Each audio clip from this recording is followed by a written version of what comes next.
हर रोज एक नई कहानी देखने के लिए चैनल को सब्सक्राइब करें और बेल आइकन को दबाना ना भूलें। मनोज एक बहुत ही गरीब आदमी होता है। मनोज अपनी पत्नी सुनीता और बेटे आकाश के साथ रहता है। एक शाम मनोज घर आता है और खुद से बात करने लगता है। अब क्या होगा? मेरे सर पर इतना कर्जा है। अगर मैंने कर्जा नहीं दिया तो वो लोग मुझे छोड़ेंगे नहीं। मैंने जी कर भी क्या कर रहा हूँ?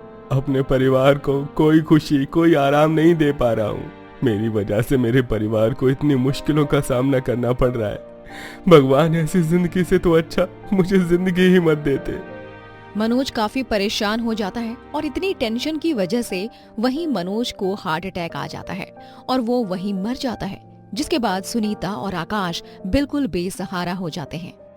मेरे बेटे ने पहले ही इतना कुछ देख लिया है, अब और नहीं। मैं अपने बेटे को और दुख नहीं दे सकती हूँ। मेरे पति नहीं है तो क्या हुआ, मेरे बेटे के लिए मैं तो हूँ ना। मैं वो सब करूंगी जो मेरे बेटे को चाहिए। मैं उसकी माँ बाप दोनों बनकर दिखाऊंगी।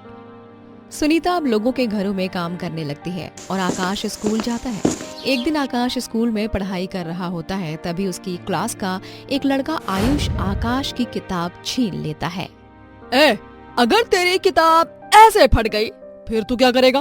तू तो इतना गरीब है कि दोबारा किताब भी नहीं ले पाएगा ना। ओ, ये तो फट गई। चल कोई बात नहीं, तुझे वैसे भी नई किताब की क्या ही जरूरत है। तेरी माँ तो लोगों के घर में काम ही तो करती है ना, और तू भी आगे जाकर यही करने वाला है। अपनी माँ को बोल दियो कि घर पर टाइम से आए। अरे रोज का ही नाटक करती रहती है। वैसे जब तुम लोगों के पास पैसे ही नहीं है, स्कूल में तेरा क्या काम? अरे काम के लायक है भी कहाँ ये? देख लेना, आगे चलकर अपनी माँ की तरह लोगों के घर जाएगा और उनके घर के काम करेगा। हाँ, काम सबसे ही होते हैं। आप लोग मेरी माँ का काम का मजाक मत बनाओ। लो भाई, देख रहे हो ना सब लोग, ये अपनी माँ के काम को हमारे पापा के काम के बराबर कर रहा है। हाँ, अरे तुम जैसे गरीब लोग बस दूसरे के घर में उनका काम करने जाते हो। हम अमीर लोगों की तरह कोई अपना काम नहीं करते। आई बात समझ में? स्कूल में हर कोई आकाश का मजाक उड़ाता रहता है और आकाश चुपचाप सबकी बातें ताने सुनता रहता है। कभी किसी को पलटकर जवाब नहीं देता। ऐसे ही एक दिन आकाश फटे हुए कपड़े पहनकर स्कूल में बैठा होता है, तभी आयुष वहां आता है। तेरे पास तो अच्छे कपड़े भी नहीं है, ये फटी हुई यूनिफॉर्म है। ऐसे फटे हुए कपड़े तो हमारे घर के साफ सफाई वाले भी नहीं पहनते हैं। और ये इतना घटिया बैग, जैसे कहीं कूड़े से उठाया हो। छी छी, ऐसा बैग लेकर तो हमारी क्लास में नहीं बैठ सकता भाई तू। आयुष आकाश का बैग फेंक देता है। आकाश रोने लगता है, लेकिन फिर भी वो अपना दुख कभी किसी को नहीं बताता है। आकाश रोज अपनी माँ के साथ बैठता है जब भी वो खाना बनाती है, और अपनी माँ से खाना बनाना सीखता भी है। ऐसे ही एक दिन सुनीता के घर आते समय एक्सीडेंट हो जाता है और उस एक्सीडेंट में सुनीता का एक हाथ और एक पैर कट जाता है। बेटा, मुझे माफ कर दे। मैंने तेरे लिए कभी कुछ भी अच्छा काम नहीं किया, बल्कि अब मैंने तेरी मुसीबतें और बढ़ा दी हैं। मैं तेरे ऊपर बोझ बन गई हूँ ना। माँ, आप ऐसे मत बोलो। आप ही तो हो मेरा सब कुछ। भगवान का शुक्र है कि आपको कुछ नहीं हुआ, वरना मेरा क्या होता। आकाश के ऊपर ही अब घर की जिम्मेदारी अपनी माँ की जिम्मेदारी आ गई होती है, और इसीलिए ही अब आकाश अपना एक ठेला लगाता है। और अब तक आकाश ने अपनी माँ से जो कुछ भी बनाना सीखा होता है वो वहीं उस ठेले पर बेचने लग जाता है। ऐसे ही एक औरत आकाश के ठेले पर आती है और खाना खाकर आकाश की तारीफ करते हुए बोलती है, अरे वाह, खाना तो बहुत ही अच्छा है। लग ही नहीं रहा है जैसे मैं कहीं बाहर खा रही हूँ। बिल्कुल घर जैसा ही स्वाद है। अच्छा लगा खाना तो मैं आपके घर के लिए भी पैक कर दूं? अरे हाँ हाँ बिल्कुल। वैसे भी जब इतना अच्छा खाना मिल ही रहा है तो घर जाकर दोबारा मेहनत करनी ही क्यों है। एक काम करो, तुम 4 प्लेट पैक कर दो।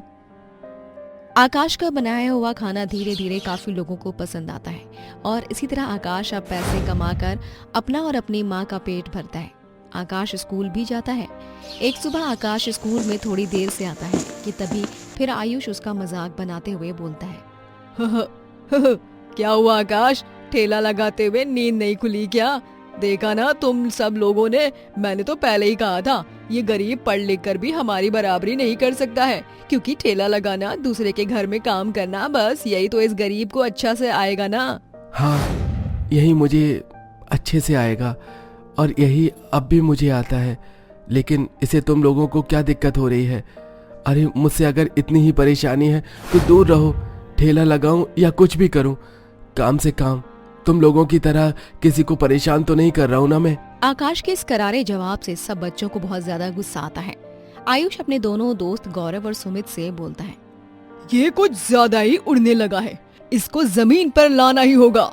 इसने मुझे जवाब दिया है ना, अब हम इसे ऐसा सबक सिखाएंगे कि अपनी जिंदगी में कभी भूल नहीं पाएगा ये। अब वो तीनों आकाश के ठेले पर जाते हैं और खाने में मरे हुए कॉकरोच में लाने लगते हैं, लेकिन तभी उन तीनों के पीछे मधुमक्खियां लग जाती हैं। ये क्या आयुष, यहाँ तो हम आकाश का काम खराब करने आए थे, लेकिन अब तो मुझे यही लगता है कि हमें यहाँ से जाना चाहिए। जब पहली बार तुमने कुछ सही सोचा है तो करते क्यों नहीं हो? अरे चलो यहाँ से जल्दी, वरना मधुमक्खियाँ हमें छोड़ने वाली नहीं है। आयुष और उसके दोनों दोस्त वहाँ से जाने लगते हैं, लेकिन मधुमक्खियाँ उनका हाल बेहाल कर देती हैं। पूरे शरीर में मधुमक्खी ने उन्हें काट लिया था। तुम लोगों के साथ हूँ इसलिए शायद मधुमक्खी मेरा पीछा नहीं छोड़ रही है। मैं तो भाग रहा हूँ अब। हाँ, मैं भी भाग रहा हूँ। अरे तुम दोनों मुझे मधुमक्खी के साथ अकेला छोड़कर कैसे जा सकते हो? रुको, मैं भी चलूंगा तुम्हारे साथ। तीनों लोग भागने लगते हैं और सीधा जाकर वो बड़े से पत्थर से टकरा जाते हैं और इसमें तीनों का ही पैर टूट जाता है। तीनों एक ही हॉस्पिटल के बिस्तर पर लेटे हुए होते हैं। हमारी मैम ने हमें पढ़ाया है कि बुरे का अंजाम हमेशा बुरा ही होता है, और वो मुझे अब समझ आया है। अगर हम आकाश को परेशान करने के लिए गए ही नहीं होते तो हम अपने पैरों पर तो चल पाते, स्कूल जा पाते, खेल कूद पाते। आज तो मुझे भी समझ आ गया कि हम कितना गलत थे और आकाश कितना सही। उसने कभी गलत नहीं किया किसी के साथ, और उसके साथ गलत हुआ भी नहीं। हाँ, और हमें हमारे बुरे काम की ही सजा मिली है। आज के बाद हम किसी के साथ कभी बुरा नहीं करेंगे। आयुष और उसके दोनों दोस्तों को उनके गलत काम की सजा मिलती है और यहाँ आकाश, जो कि एक गरीब स्कूल स्टूडेंट था, वो ठेला लगाकर खूब तरक्की करता है। मोहन इस बार की ढाबे की कमाई गिन रहा होता है और पैसे गिनने के बाद परेशान हो जाता है। ये देखकर मोहन की पत्नी कहती है, क्या हुआ जी, आप परेशान क्यों हो गए? इस बार भी हमारा वही हाल है। ऐसे लगता है कि गर्मियां हमारे लिए ग्रहण है। फिर हमारा नुकसान बहुत हुआ है और कमाई कुछ भी हुई ही नहीं है। इतना मशहूर ढाबा होने के बाद भी हमें इतनी गरीबी झेलनी पड़ती है। अगर ऐसे ही चलता रहा तो पता नहीं आगे क्या ही होगा हमारा। आप ऐसे क्यों कह रहे हो? सब ठीक हो जाएगा। दोनों को ही पता था कि गर्मियों में कुछ ठीक तो होता नहीं है, बल्कि सब कुछ खराब हो जाता है। और इस बार की गर्मियाँ तो कुछ ज़्यादा ही पड़ी थी, जिस वजह से अब उनका और भी नुकसान हो रहा था। एक बार गर्मी में पसीने से लथपथ उनके ढाबे पर एक आदमी आता है। अरे भैया, पंखा चला दो, बहुत गर्मी लग रही है। उस आदमी के कहने पर मोहन पंखा चलाता है और खाने का ऑर्डर लेने उसके पास जाता है। जी भाई साहब, बताइए आपको क्या खाना है? अरे पहले तो इतनी गर्मी में हवा खानी है। अरे भाई साहब, आप अपने ढाबे का कुछ करते क्यों नहीं हो? इतनी गर्मी हो रही है और आपके ढाबे पर सीधा धूप लग रही है। मैं यहाँ आया था खाना खाने, लेकिन ऐसा लग रहा है कि यहाँ तो सूरज की सीधी मार पड़ रही है। भाई साहब, अब गर्मी पर किसी को रोक तो है नहीं, लेकिन ये ज़रूर कह सकता हूँ कि खाना आपको बहुत स्वाद मिलेगा। अरे नहीं भाई साहब, मैं तो यहाँ उबल रहा हूँ, देखो कैसे पसीना निकल रहा है। इससे अच्छा घर पर जाकर चैन से वहीं पे खाना खा लूँगा। गर्मी में यहाँ उबलने से अच्छा है घर में ही जाऊँ। अच्छा भैया। ढाबे पर आए ग्राहक भी गर्मी की वजह से चले जा रहे थे। ढाबा बंद करने का समय होता है तो वो सब सामान रखने लगते हैं। तभी उन्हें काफ़ी खाना बचा हुआ दिखता है। ये देखकर सुमन को काफ़ी बुरा लगता है। आज फिर से इतना सारा खाना बच गया है। अब इतने खाने का रोज़ हमें नुकसान ही हो रहा है। ऐसा भी नहीं है कि रख दे हम इस खाने को, कल चल जाएगा। गर्मियों की वजह से तो खाना और ख़राब हो रहा है। मुझे नहीं लगता है कि गर्मियों में हमारा ढाबा और कुछ दिन भी टिक पाएगा। लेकिन हम ढाबा नहीं चलाएंगे तो क्या करेंगे? हमारे पास तो दूसरा कोई काम भी नहीं है। पता नहीं, जब तक हम ढाबा चला सकते हैं तब तक तो चलाएंगे ही। आगे का कुछ पता नहीं है अभी तो। दोनों काफ़ी निराश हो जाते हैं। अगले दिन फिर वो अपने ढाबे पर ही बैठे थे। तभी ढाबे पर उनका बेटा सोनू रोते हुए आता है। अरे सोनू, क्या हुआ तुझे? तू रो क्यों रहा है? और आज स्कूल से इतनी जल्दी कैसे घर आ गया? बाबा, मुझे स्कूल से निकाल दिया है। सर कह रहे थे कि मेरी अब तक फीस भी नहीं भरी गई है और जब फीस ना भरी जाए तब तक मैं स्कूल नहीं आ सकता हूँ। हे भगवान, ये गर्मियाँ हम पर क्यों ऐसे कहर बनकर बरस रही हैं। सोनू बेटा चुप हो जा, हम हैं ना, हम सब संभाल लेंगे। जा, तू तब तक पढ़ाई कर। कुछ दिन में हम तेरे स्कूल की फीस भर देंगे और तू फिर से पहले की तरह स्कूल जाने लगेगा। सोनू जैसे ही वहाँ से जाता है तो सुमन कहती है, अब हम क्या करेंगे जी। हमने सोनू को बोल तो दिया है कि हम उसकी कुछ दिनों में फ़ीस भर देंगे, लेकिन ये बात तो आप भी जानते हो और मैं भी कि हमारा ढाबा ना के बराबर चल रहा है। रोज़ इतना नुकसान हो रहा है, अब कैसे होगा सब। यही तो मुझे भी नहीं समझ आ रहा है। ढाबे का सामान लाना, बेटे की स्कूल की फीस कैसे करेंगे हम। दोनों पति पत्नी काफ़ी ज़्यादा परेशान थे, इसीलिए अब कुछ दिनों तक ढाबा बंद करके एक शांति नाम की औरत के घर पर काम करने के लिए, खाना बनाने के लिए वो जाते हैं। शांति को उनका बनाया हुआ खाना काफ़ी अच्छा लगता है और वो कहती है, अरे वाह, खाना तो बहुत अच्छा बनाया है तुम लोगों ने, स्वाद तो है तुम्हारे हाथ में। मालकिन, आपको हमारे हाथ का खाना अच्छा लगता है? हाँ, अच्छा लगा तभी तो मैंने तारीफ की है, वरना मैं किसी की भी इतनी जल्दी तारीफ नहीं करती हूँ। दोनों पति पत्नी वहाँ रोज़ अच्छा खाना बनाते।